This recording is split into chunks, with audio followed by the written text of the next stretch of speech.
Virginia, mira, vino esto. ¿Qué dice? Aquí venimos para que Denzel le ayude a traducir el papel.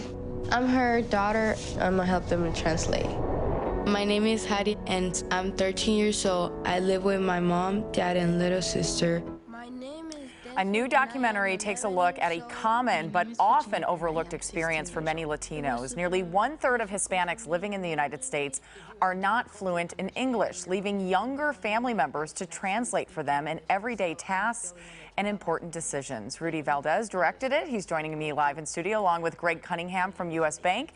Thank you both so much for being here. The documentary is about 21 minutes long, which is it's really engaging and really packs a powerful punch in that short amount of time. How did this come about? Because I think people are wondering, why is someone from U.S. Bank here?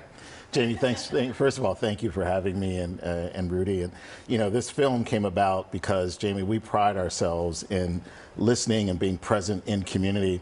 And I would get calls from bankers who would say, you know, Greg, like in working with many customers, language tends to be a barrier for them to get the products and services and tools they need to meet their family's needs. And so as we started to unpack that a little bit, we understood, Jamie, that language actually is access.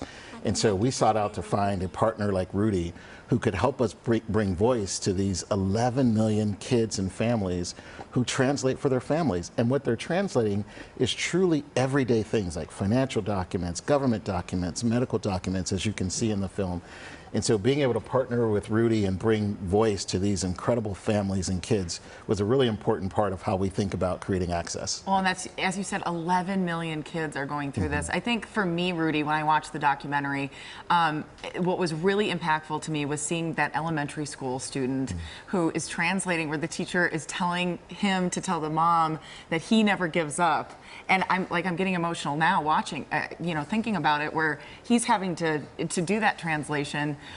How did you find these families? I mean, I'll be honest, it was a lot of luck, documentary luck. You know, you go out and we talk to kids across the country, families across the country, and, you know, we happened to settle on this other character near Denzel, the character you're talking about, and we had time. And so we went to meet with him and just to see, you know, how comfortable he would be in front of the camera and willing to tell his story, and his family allowing him to tell a story. And he just popped as soon as we started filming with him. He was so honest and so open and vulnerable. And that was one of the first scenes we shot with him.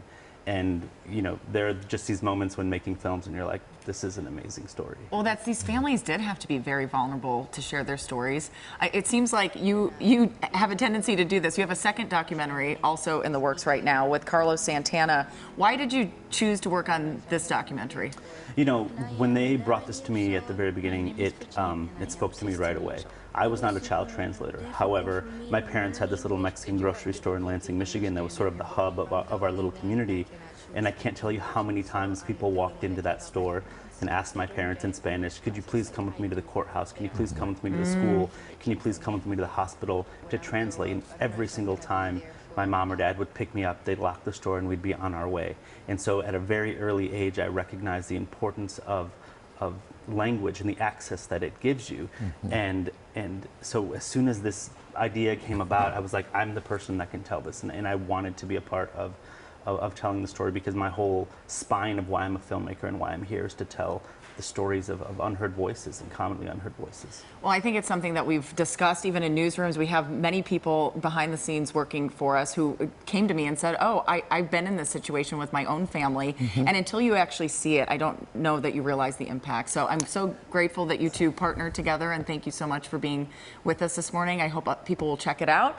And you can find more information about the documentary and how you can see it by going to kcalnews.com, clicking Seen on TV.